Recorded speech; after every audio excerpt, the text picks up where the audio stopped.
नमस्कार. माझं नाव धीरज यशवंत पवार. मी सरस्वती एंटरप्राइजेसचा फाउंडर. मी तुम्हाला माझ्या इथे सरस्वती एंटरप्राइजेसमध्ये काय प्रोडक्ट बनता याची माहिती मी तुम्हाला पहिले देतो.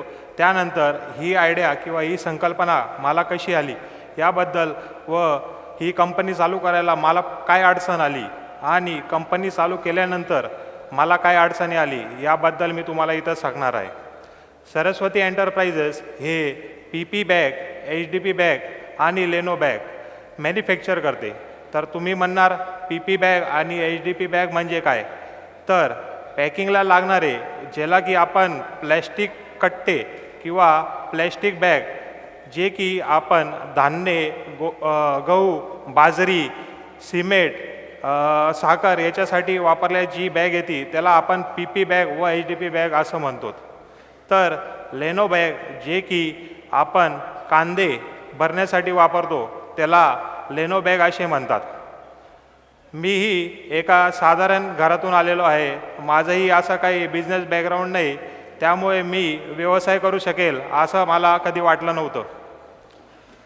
माझे वडील हे पोलीसमध्ये होते. 2021 साली ते रिटायर झाले.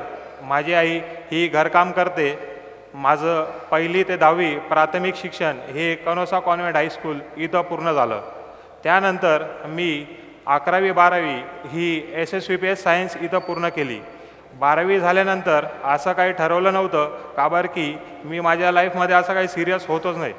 त्यामुळे त्यावेळी डिप्लोमा आणि इंजिनिअरिंग करण्याचा क्रेज होता. तर मी ही डिप्लोमाला ॲडमिशन घेतलं. डिप्लोमाला ॲडमिशन घेताना मी 12वी पास होतो तर मला तृतीय वर्षाला ॲडमिशन मिळालं आणि मी तिथे 2 वर्षाचा हा डिप्लोमा AT-KT काढत 4 वर्षात पूर्ण केला. मधल्या काळी जेव्हा मला AT-KT लागली होती किंवा इयर डाऊन लागला होता त्या टायमाला मी सर्वप्रथम माझा पहिला जॉब हा रॉयल एनफील्ड बुलेट शोरूम इथं सुरू केला. जॉब करत असताना मी माझं डिप्लोमाही पूर्ण केलं.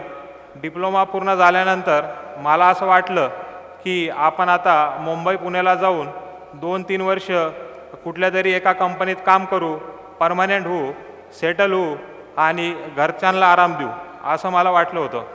तर मी पुण्याला गेलो. पुण्याला माझं SKF बेरिंग ही मल्टीनॅशनल कंपनीमध्ये सिलेक्शन झालं आणि मी तिथे काम करू लागलो. काम करत असताना माझेही पहिले तिथे जे काम करणारे लोक होते तर तेही 15-20 वर्षापासून तिथं काम करत होते आणि कंपनी मोठी असल्यामुळे तिथलं प्रोडक्शनही मोठं होतं. तर तिथे माझं असं आलं होतं की मी रोज सकाळी जायचो आणि संध्याकाळी प्रोडक्शन कंप्लीट करून घरी यायचो. याच्या व्यतिरिक्त माझं काही लाईफ राहिलं नव्हतं आणि तिथून मला काहीतरी फ्युचर आहे किंवा ग्रोथ आहे असं वाटत नव्हतं. तर त्यामुळे मी विचार केला की आपण गव्हर्मेंट जॉब ट्राय करू. जॉब करत असताना मी गव्हर्मेंटचेही फॉर्म भरणं चालू केले आणि त्याचाही अभ्यास करणं चालू केला. नुकताच मी जो पहिला फॉर्म भरला होता पोलीस भरतीचा त्याची परीक्षा आली होती आणि मी त्यासाठी धुळ्यात आलो होतो. धुळ्यात आलं असताना तेव्हा पोलीस भरतीत पहिले ग्राउंड असल्यावर मी तिथे नापास झालो आणि मग पुढच्या परीक्षेला तयारी करणं चालू झाली. नुकताच त्यावेळी करोना हा काळ चालू झाला होता आणि सगळे पेपर रद्द झाले होते. पेपर रद्द झाले आणि 1.5-1 वर्ष हा करोना काळात गेला. तिच्यामध्ये घरी बसून TV आणि PUBG खेळण्यात माझा 1.5 वर्ष गेला. त्यानंतर घरच्यांनी असा विचार केला की हा नेहमी हरवेळेस जॉब सोडतोय, त्याच्यावर काहीतरी जबाबदारी टाकायला पाहिजे आणि जबाबदारी आल्यामुळे हा एक ठिकाणी चांगला जॉब करेल आणि याचं होईल सगळं काही. तर त्या हिशोबाने त्यांनी माझं लग्न करायचं ठरवलं आणि लग्न करून दिलं. लग्न झाल्यानंतर माझं 1-1.5 महिन्यामध्ये मी धुळ्यात जॉब शोधायला रेडी झालो आणि 1.5 महिन्यामध्येच मला एका नामांकित मिरची मसाला कंपनीमध्ये जॉब मिळालं. जॉब करत असताना मला एक गोष्ट आठवती माझ्या काकांची की जे मला सांगत असायचे की तू मोठ्या कंपनीत जर काम केलं तर तुला ऑपॉर्च्युनिटी कमी मिळेल आणि ग्रोथही कमी होईल, नवीन गोष्टी शिकायला मिळणार नाही. जर तू एखाद्या छोट्या कंपनीपासून स्टार्ट केलं तर तुला नवीन गोष्टी शिकायला मिळतील. आणि तसंच झालं. मी या कंपनीत जॉईन केल्यावर जिथे मी काम करत होतो त्या दिवशी माझं मशीनवर लक्ष गेलं आणि तिच्यामध्ये बनणाऱ्या प्रोडक्टवर लक्ष गेलं. ते प्रोडक्ट मिरची मसाल्याचे होते आणि ते पाऊच पॅक करून एका बॅगमध्ये पॅक होत होते. जेव्हा मी विचार केला की मी पूर्ण प्रोडक्शन झाल्यावर एक 400 ते 500 बॅगा दिवसाला आपण पॅक करतो, तर आपल्याला महिन्याभरामध्ये किती बॅगा लागतात. असा मी एक सर्वे केला. तर आम्हाला म्हणजे मी ज्या कंपनीत काम करत होतो तिथे 15 ते 16,000 बॅगा हे महिन्याभरात लागत होत्या. तशा एका कंपनीला लागत होत्या. तर मी विचार केला की या बॅगांची कुठे म्हणजे रिक्वायरमेंट असती. तर मी त्याचा शोध घेऊ लागलो आणि तिथून त्या कंपनीतून मला 2 आयडिया आली. एक प्लॅस्टिक प्रोडक्ट बनवायची आणि दुसरी म्हणजे PP बॅग. तर मी दोघींचा स्टडी करू लागलो. दोघींचा स्टडी करत असताना मला असं समजलं की PP बॅग ही आपण कमी पैशात चालू करू शकतो आणि दुसरं म्हणजे प्लास्टिक प्रोडक्ट जे की प्लास्टिकची फिल्म होती आणि तिच्यावर प्रिंटिंग होती जे पॅकिंग करायला यूज होतं. तर त्याच्यासाठी खूप जास्त इन्व्हेस्टमेंट होती. त्यामुळे मी त्या गोष्टीला बाजूला ठेवलं आणि PP बॅग या गोष्टीकडे मी वळालो. तर PP बॅग ही कशी तयार होती, कुठून येते, कोणाकोणाला लागते, कशी मॅन्युफॅक्चर होती, याचं रॉ मटेरियल काय आहे याचा शोध घेणं मी चालू केला. कंपनीत असतानाच या सगळ्या गोष्टी मी चालू केल्या होत्या. कुठं मिळतं रॉ मटेरियल, कुठं मिळते, याची मशीन काय आहे, या सगळ्या गोष्टीचं मी सर्वे करू लागलो. एके दिवशी मी असं बघितलं की माझ्या कंपनीला कुठून माल येतो आहे. तर मी आणि माझा मित्र तिथे पोचलो आणि तिथे मशिनरी बघितली, ऑनलाईनही बघितली. त्यानंतर तिच्यामध्ये एक ऑटोमॅटिक मशीनही होती आणि एक मॅन्युअल मशीनही होती. तर मॅन्युअल मशीनचा मी जो कॉन्टॅक्ट नंबर काढला जिथून मी ऑनलाईन बघितलं होतं आणि मी ते पुण्यामध्ये बघायला गेलो. पुण्यामध्ये मी जेव्हा बघायला गेलो तिथं सगळं बघितलं, त्यांची कन्सेप्ट काय आहे, ते कसं कट होतं किंवा कसं स्टिच होतं. त्यानंतर ते आपण घरी बनवू शकत होतो हे मला माहिती होतं. मी घरी आल्यावर की वेल्डिंग काम करतो त्याच्या साहाय्याने ती कटिंग मशीन मॅन्युअल बनवली आणि ते काम चालू केलं. त्यानंतर मला असं लक्षात आलं की आपण आता मार्केटला फिरलं पाहिजे किंवा आपण या प्रोडक्टला कसं विकणार आहे या सगळ्या गोष्टी मी विचार करू लागलो.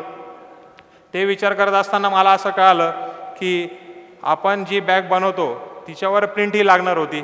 तर प्रिंटिंगसाठी प्रिंटिंग मशीनही लागणार होती मला. मग मी घरी सांगितलं की मला आता असा व्यवसाय करायचा आहे आणि मी आता सगळं सोडणार आहे, जॉबही सोडणार आहे आणि हे फुल टाईम काम चालू करणार आहे.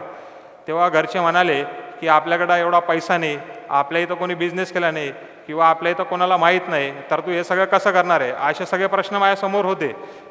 त्यावेळेस एके दिवशी माझ्या घरी माझे पाहुणे आले होते आणि त्यांना मी सांगितलं की मला असं करायचं आहे की हा प्रोजेक्ट मला उभा करायचा आहे आणि या सगळ्या गोष्टी मी आता केलेल्या आहे. कटिंग मशीन बनवली आहे किंवा स्टिचिंगवर मी आता बनवतो आहे, तर पुढं मला प्रिंटिंग मशीन लागणार आहे, अशा सगळ्या गोष्टी आहे.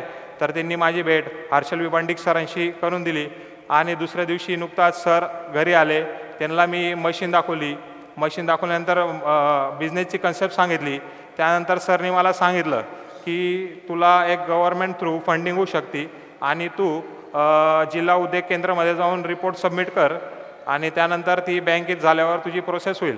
जिल्हा उद्योग केंद्रामध्ये पंकज विस्पुते सर यांनी आम्हाला गाईड केलं आणि तिथून बँकेत आमची फाईल गेली. बँकेत ही गेल्यावर मी त्यांना मॅनेजरला राजेश कुमार सर यांना पूर्ण कन्सेप्ट सांगितली आणि 5 ते 6 मिनटात मी पूर्ण त्यांना कन्सेप्ट सांगितली. त्याच्यात मार्जिन काय आहे, त्याच्यात प्रॉफिट काय आहे, या सगळ्या गोष्टी मी त्यांना सांगितल्यावर त्यांना ते मान्य झालं आणि त्यांनी ती प्रोजेक्ट आणि फंडिंग केली. हे फंडिंग झाल्यानंतर माझ्याकडे प्रिंटिंग मशीन आली आणि मग मी त्याच्यावर सुरळीत काम करू लागलो. आज माझ्या इथं एका दिवसाला 12 ते 15,000 बॅग प्रोडक्शन होतात.